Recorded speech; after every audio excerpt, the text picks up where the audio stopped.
नमस्कार दोस्तों। हर साल 26 नवंबर के दिन सीजीपीएससी नोटिफिकेशन आउट करता है और इस साल भी इसी दिन सीजीपीएससी का नोटिफिकेशन आया है। और इसमें देखेंगे क्या क्या जानकारी दी गई है, कितने डिप्टी कलेक्टर के पोस्ट है, कितने डीएसपी के हैं, आपके काम की क्या चीज़ें हैं, तो सारा जानकारी देखते हैं। देखो, ये 26 नवंबर 2025 का ये नोटिफिकेशन है और यहाँ पर शुरुआत में ही मैं इंपॉर्टेंट जानकारी आपको दे दूँ कि इस बार जो सीजीपीएससी प्री का एग्ज़ाम होने वाला है वो कब होगा। तो प्रारंभिक परीक्षा की तिथि निर्धारित की गई है 22 फरवरी। तो ज़्यादातर फरवरी में ही होता है और फरवरी में इस बार कब हो रहा है, 22 फरवरी हो रहा है। तो इसमें अच्छी बात आपके लिए ये है कि अगर मैं नवंबर के महीने को हटा दूं तो आपके पास कंप्लीट दिसंबर महीने तैयारी को बचते हैं, फिर जनवरी कंप्लीट बचता है और फरवरी का लगभग 20 दिन आपके पास है।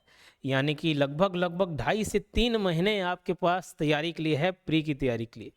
ठीक, उसके बाद मेंस की परीक्षा आपकी मई में है और मई में संभावित तिथि बताया गया जो कि 99% यही रहना है।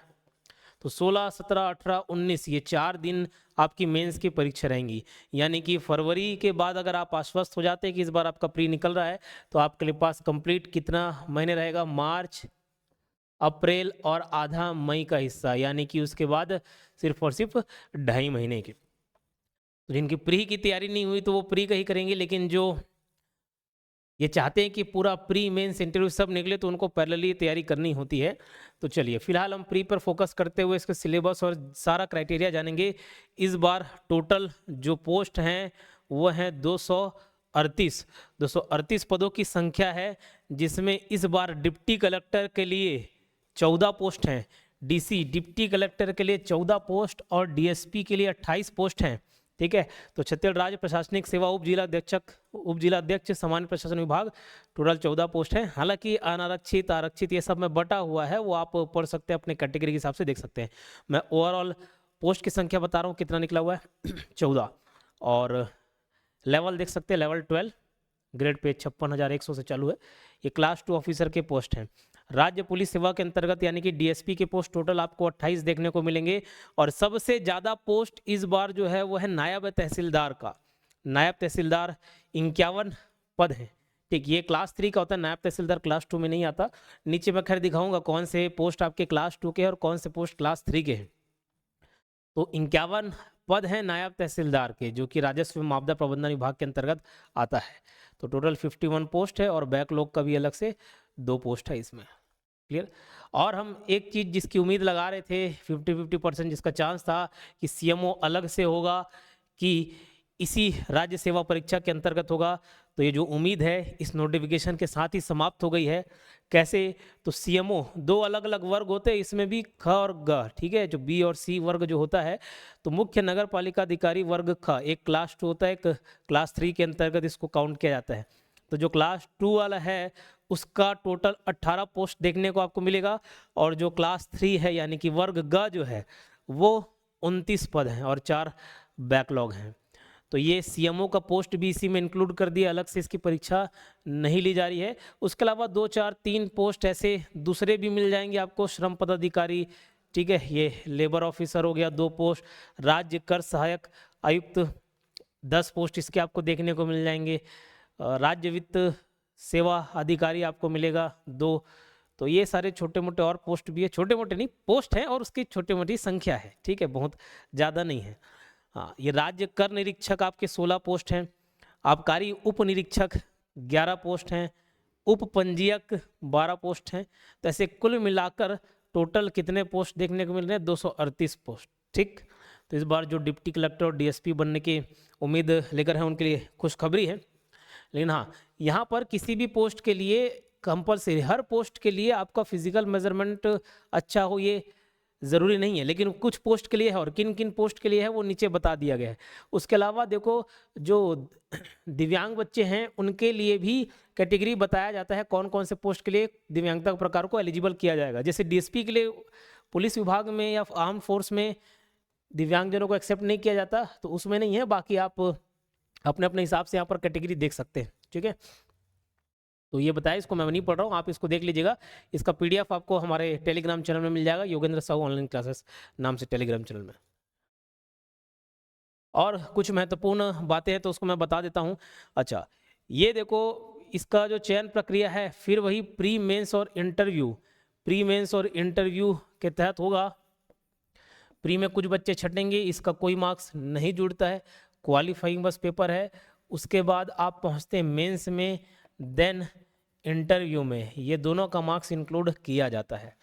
प्रारंभिक परीक्षा मुख्य परीक्षा के लिए न्यूनतम जो क्वालिफिकेशन मार्क्स है वो देखो जनरल कैटेगरी के स्टूडेंट्स के लिए 33% है, और जो भी रिजर्व्ड है, रिजर्व्ड कैटेगरी में आपका एसटी, एससी, ओबीसी और फीमेल भी तो रिजर्व्ड हो, उसमें भी आरक्षण मिलता है, तो उनके लिए कितना होता है 23%। तो मिनिमम इतने मार्क्स लाने हैं आपको, ठीक है। तो जनरल कैटेगरी 33% और बाकी जितने भी रिजर्व्ड हैं उनके लिए 23% मिनिमम मार्क्स लेके आने। 23 मार्क्स नहीं हो, 23% है।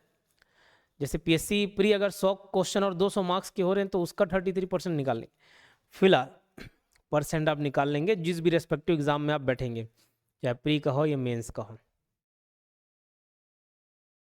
उसके अलावा इसकी अगर मैं एजुकेशनल क्वालिफिकेशन की बात करूं, न्यूनतम शैक्षणिक योग्यता, तो ये आपके पास एक डिग्री होनी चाहिए, ठीक है, डिग्री होनी चाहिए।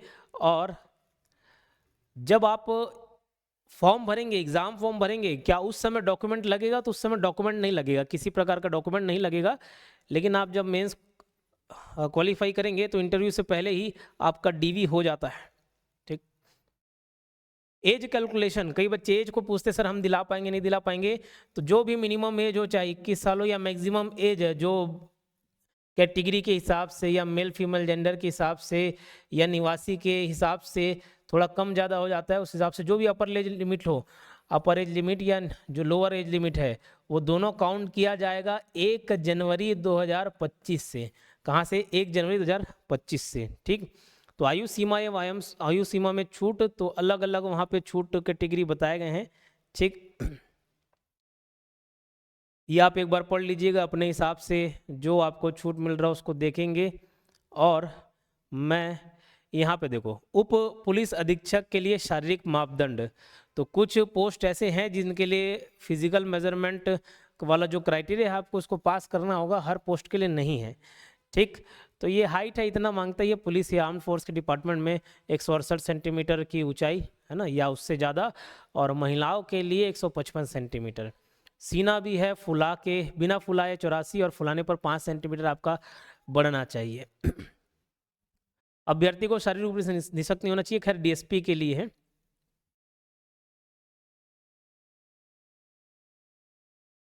ये सब अलग अलग पोस्ट हैं और उसका शारीरिक मापदंड आपको दिया गया है, यहाँ पे आप चेक कर सकते हैं, ठीक। जरूरी नहीं हर एग्जाम के लिए 168 सेंटीमीटर ही मांगा है, थोड़ा कम भी हो सकता है पोस्ट के हिसाब से। जो नियोक्ता का अनापत्ति प्रमाण पत्र, अगर कोई पहले से एक सरकारी नौकरी पे है तो उसको एनओसी लगता है, तो एग्ज़ाम फॉर्म भरने से पहले एक एनओसी आप जरूर ले लें, है ना। कभी कभार होता है किसी डिपार्टमेंट में कोई चाहता नहीं है आगे बढ़े, तो उसको एनओसी देने के लिए आनाकानी करते, तो सबसे पहले आप एक कम से कम सूचना लेटर दे दे, उसकी रिसीविंग रख लें, एटलीस्ट वो रख लें अगर आपको एनओसी नहीं मिलता है, ठीक। तो एनओसी मिलने की प्रक्रिया होती है कि आप पहले लेटर लिखिए, रिक्वेस्ट किए कि मुझे अनापत्ति प्रमाण पत्र दिए, उसके बाद नियोक्ता अनापत्ति प्रमाण पत्र जारी करता है, तो ये पूरा प्रॉपर प्रोसीजर होता है। लेकिन कभी कभार नहीं करते हैं, उस केस में आप कम से कम एक लेटर लिख के दे दे और इसका रिसीविंग रख ले, ठीक है, उतना आप कम से कम कर सकते हैं। और कुछ विशेष जानकारी जो है इसमें मैं देख के बता देता हूँ, फिर सीधे हम उसके सिलेबस पर जाएंगे और देखेंगे कि कैसे आप 2.5 महीने में प्री क्वालिफाई कर सकते हैं, किस तरीके की स्ट्रेटेजी आपको अपनानी चाहिए। जो परीक्षा शुल्क है, क्या लग रहा है? जी बिल्कुल लग रहा है, ऊपर शायद कहीं मिस हो गया होगा, लेकिन 300 रुपये और 400 रुपये, अगर कोई छत्तीसगढ़ का निवासी है उसको 300 रुपये लगेगा, बाहर का आदमी है 400 रुपये लगेगा, ठीक है। तो और वो फीस कब वापस हो जाएगा? वो फीस जब आप एग्ज़ाम देने बैठेंगे उसके 10 दिन बाद आपको वापस हो जाएगा, आपको फॉर्म भरना पड़ेगा, उसके बाद पैसा वापस हो जाएगा, ठीक। हाँ, ये फीस वाला मेंशन है। छत्तीसगढ़ राज्य के स्थानीय निवासी जो कि छत्तीसगढ़ के लिए अधिसूचित अनुसूचित जाति यानी कि एसटी, एससी, ओबीसी की श्रेणी में आते हैं एवं निःशक्तता से ग्रस्त छत्तीसगढ़ के स्थानीय अभ्यर्थियों के लिए 300 रुपये है, बाकी सभी आवेदकों के लिए 400 रुपये फीस है। अच्छा, इसमें जनरल कैटेगरी को काउंट नहीं किया है 300, तो बाकी लोग 400 रुपये देना पड़ेगा आपको। फिर कोई कर्मकांड कर दिए हो या कुछ ऐसा, तो उसके लिए डिस्क्वालीफाई हो, अलग से है, बताया गया है, उम्मीद है नहीं किए हो। फिर ये तो फॉर्मेट है अलग अलग, ये कुछ खास अभी आपके जानने लायक नहीं है।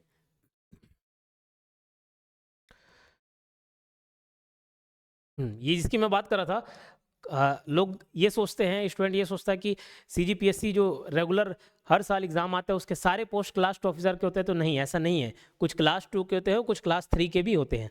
तो ऊपर आप टोटल क्लास 2 के पोस्ट देखेंगे तो डिप्टी कलेक्टर हो गया, डीएसपी हो गया, अकाउंट संबंधी जो ऑफिसर है वो हो गया, तो ये सब क्लास 2 के होते हैं ज़्यादातर। बहुत सारे पोस्ट आपको क्लास 3 वाले भी देखने को मिल जाएंगे। तो कई बच्चे ये कन्फ्यूजन में रहते हैं कि सर सीजीपीएससी की व्यापम, तो मैं उनसे ये पूछता हूँ कि आपका उद्देश्य क्या है, जॉब पाना कि सिर्फ क्लास 2 ऑफिसर का जॉब पोस्ट पाना?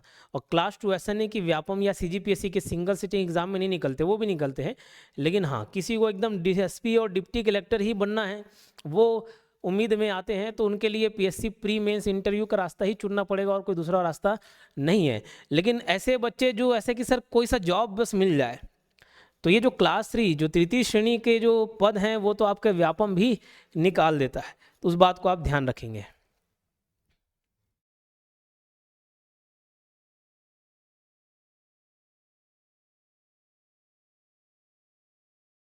और इसमें जो काम की चीज़ें उसको मैं आपको पढ़ के बता देता हूँ। इसके अलावा आपका जो डाउट होगा उसको आप कमेंट बॉक्स में पूछ सकते हो।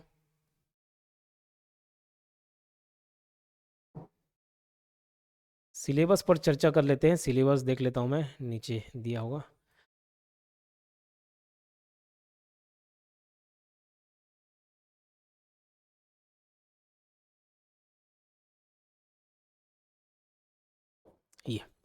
ये आपका सीजीपीएससी प्री का सिलेबस है। मेंस के सिलेबस पर कभी और चर्चा कर लेंगे, फिलहाल ये प्री का सिलेबस डिस्कस करता हूँ। तो यहाँ पर देखो, भाग 1 और भाग 2, ये भाग 1 भाग 2 प्रश्न पत्र 1 का, फिर प्रश्न पत्र 2 भी होगा। प्रश्न पत्र 1 में 2 भाग, जिसमें एक इंडियन जीके रहता है, सिंपल साफ शब्दों में समेटू तो, और दूसरा छत्तीसगढ़ जीके का होता है। दोनों का वेटेज 50 क्वेश्चन 50 क्वेश्चन, 50 मार्क्स नहीं, 50 क्वेश्चन और 50 क्वेश्चन रहता है।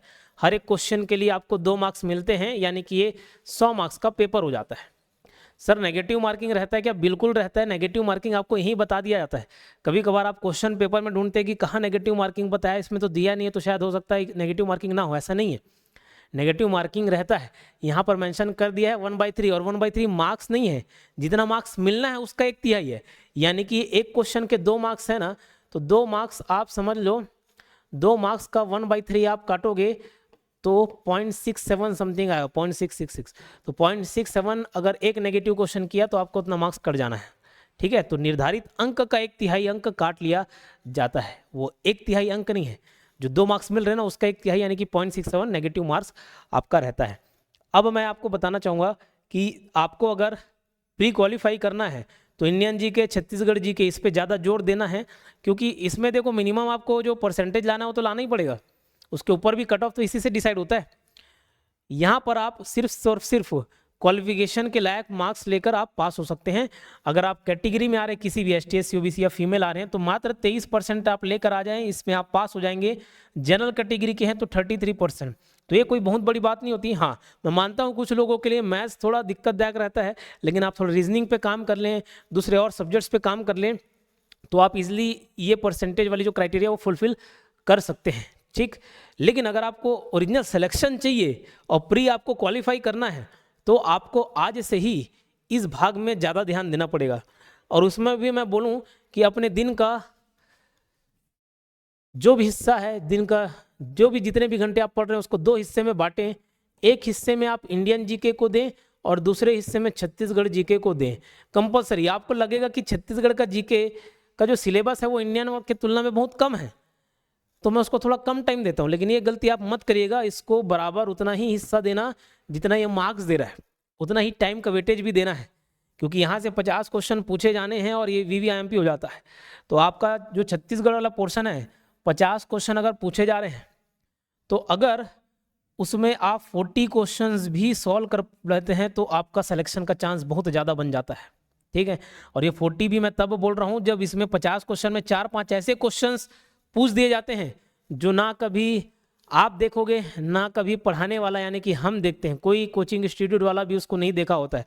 4-5 क्वेश्चंस हमेशा ऐसे मिलते ही हैं नए। हाँ, वो पूछने के बाद जरूर अगले बार किसी किताब में डल जाएगा, हमारे नोट्स में डल जाएगा, लेकिन उससे पहले कहीं नहीं मिलेगा। ठीक, वो किसी न किसी कोई रिसर्चर के, कोई पीएचडी हुआ किया हुआ व्यक्ति के रिसर्च से उठा के क्वेश्चन पूछ देते हैं, तो वो किसी के बस की बात नहीं है। तो ये जो बचा हुआ 10 क्वेश्चन है उसके पीछे नहीं भागना है। आपके पास जो लिमिटेड सोर्स है, लिमिटेड कंटेंट है, उसके लिए उसमें ही आपको तैयारी करना है। और इसी के लिए हमारा कोर्स भी है, मैं इसकी भी जानकारी दे देता हूँ। ये full CG Vyapam plus CGPSC pre, full CG Vyapam plus CGPSC pre के लिए हमारे पास कोर्स अवेलेबल है। डायरेक्ट आप हमारा ऐप डाउनलोड कर सकते हैं योगेंद्र साहू क्लासेस नाम से। गूगल प्ले स्टोर पर आप जाइए, योगेंद्र साहू क्लासेस नाम से प्ले स्टोर से ऐप डाउनलोड कीजिए, वहाँ से डायरेक्ट परचेस कर सकते हैं। अगर किसी प्रकार की समस्या या कोर्स संबंधी जानकारी चाहिए तो 8770123687 इस नंबर पर आप कॉन्टैक्ट करके जानकारी ले सकते हैं। इस कोर्स में क्या कवर होता है, तो सीजी व्यापम द्वारा आयोजित जितनी भी परीक्षाएं हैं और जो एक्स्ट्रा सिलेबस वाला पार्ट है वो कवर हो जाता है। सीजीपीएससी प्री यानी कि ये वाला जो हिस्सा है वो आपका कवर होता है। सीजीपीएससी जो दूसरे एग्जाम्स कवर कराता है जिसके अलग से सिलेबस होंगे वो उसमें नहीं डलते हैं, बाकी व्यापम के सारे डल जाते हैं। ठीक है, तो ये कंबाइंड कोर्स है, आप उसकी तैयारी कर सकते हैं। इस दिए गए नंबर पर आप कॉल कर लीजिएगा। ठीक, और स्ट्रेटेजी एग्जाम निकालने के लिए यही रहेगी कि भैया अभी से आपको जीएस पढ़ना है और जीएस में 50% वेटेज आपको छत्तीसगढ़ का देना है, पढ़ने में भी टाइम में। अगर आप 6 घंटे पढ़ रहे हैं तो 3 घंटे छत्तीसगढ़, 3 घंटे इंडियन जीके। 8 घंटे पढ़ रहे हैं तो 4 घंटे छत्तीसगढ़, 4 घंटे इंडियन जीके। ये शुरू से लेकर आखिरी तक मेंटेन करना है। इसके अलावा और भी मेंस का भी सिलेबस है, लेकिन इसको हम कभी और चर्चा करेंगे।